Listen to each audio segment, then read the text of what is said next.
तो दोस्तों सीबीएसई ने निकाला एक नया सर्कुलर और अब जो चेंजेस आ रहे हैं वो बिल्कुल सही डायरेक्शन में है। क्या क्या चेंजेस सीबीएसई इस बार लेकर आ रहा है वो सारी चीजें आपको बताने जा रहा हूं इस पर्टिकुलर वीडियो के अंदर। समझना कि एक्चुअली में अब हमारे एग्जाम का पैटर्न किस डायरेक्शन में जा रहा है, क्या चाहता है सीबीएसई, क्या चाहता है एनटीए और धीरे धीरे किस डायरेक्शन में अब हमारे एग्जाम्स जा रहे हैं।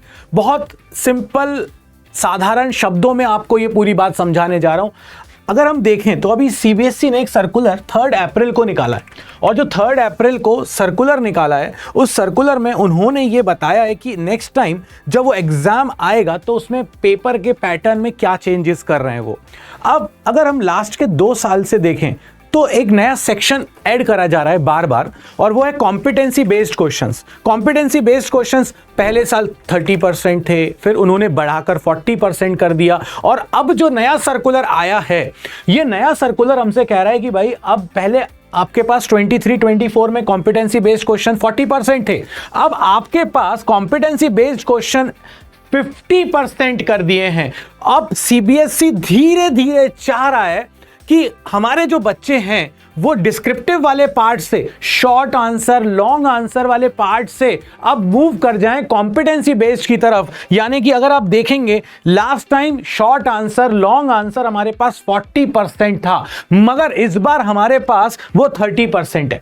अगर हम देखें last time competency based question जिसमें वो बोल सकते थे एमसीक्यू हो सकता है, केस स्टडी बेस्ड क्वेश्चन हो सकते हैं और इस बार तो केस स्टडी बेस्ड क्वेश्चन में धमाका किया उन्होंने। भाई अगर डिफ्रैक्शन वाला क्वेश्चन कोई देखे लास्ट ईयर जो आया है मतलब 2024 के एग्जाम में जो आया है वो एक दिमाग पर जोर दे रहा था। 90% बच्चों ने बहुत सोच समझ कर उसको अटेम्प्ट किया है, बल्कि कई लोगों ने तो अटेम्प्ट भी नहीं किया और कई जगहों पर उस पर मार्किंग में बोनस भी मिला है। वो एक अंदर की बात है, वो ठीक है।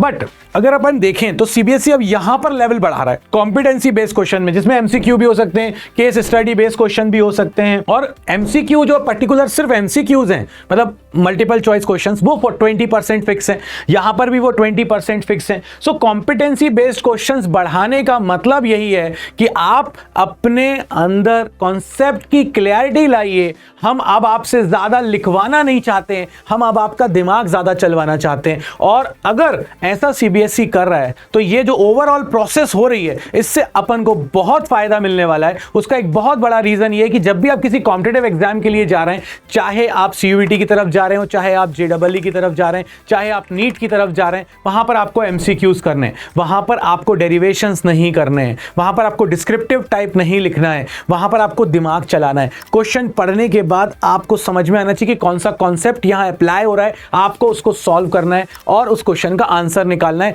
वही सेम चीज अब हम सीबीएसई एग्जाम में भी करने जा रहे हैं। बढ़ता चला जाएगा अब ये कॉम्पिटेंसी बेस्ड का जो फंडा है ये बढ़ता चला जाएगा, धीरे धीरे डिस्क्रिप्टिव खत्म ही हो जाएगा। तो ये जो स्लो एंड ग्रेजुअली सीबीएसई इस डायरेक्शन में वर्क कर रहा है ये हमारी नई एजुकेशन पॉलिसी के अकॉर्डिंग है। तो दोस्तों इस बार फोकस ज्यादा से ज्यादा आप अपने MCQs case study based questions पर करिएगा। डिस्क्रिप्टिव पार्ट अब बहुत कम होता चला जा रहा है और धीरे धीरे ये हटता चला जाएगा। ये हेल्प करेगा आपके एग्जाम में भी। तो ये एक अपडेट है। नीचे डिस्क्रिप्शन में आपको हमारे टेलीग्राम चैनल की लिंक, आपको ये सर्कुलर सारी चीजें आपको डिस्क्रिप्शन में मिली है। एक बार जाकर डिस्क्रिप्शन चेक करिए। लाइक करना, शेयर करना, सब्सक्राइब करना बिल्कुल मत भूलना। इस वीडियो में तुम्हारे बाबा जी की तरफ से तो इतना ही। जय हो।